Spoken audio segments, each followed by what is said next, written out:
Hello everyone, welcome back to the channel. In today's video, I'll show you how to fix Foxit PDF Reader not responding on Windows. First, close Foxit PDF Reader completely. If the application is frozen, press Ctrl plus Shift plus S to open Task Manager. In Task Manager, find Foxit PDF Reader, select it, and click End Task.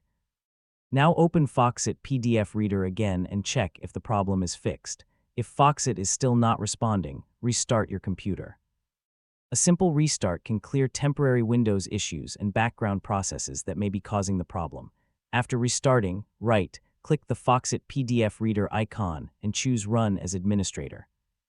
This can fix permission-related problems. If the application still freezes, update Foxit PDF Reader to the latest version. Open your web browser, visit the official Foxit website, download the latest version, and install it. Another effective solution is to reinstall the application.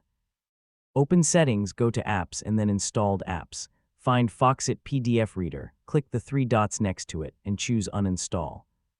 Restart your computer, then download a fresh copy of Foxit PDF Reader from the official Foxit website and install it again. You should also check for Windows updates. Open Settings, go to Windows Update, and click Check for updates. Install any available updates and restart your computer if required.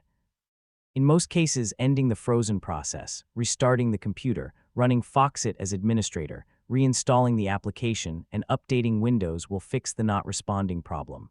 That's it. You have successfully learned how to fix Foxit PDF Reader not responding on Windows. Thanks for watching. If this video helped you, please like the video, subscribe to the channel, and I'll see you in the next one.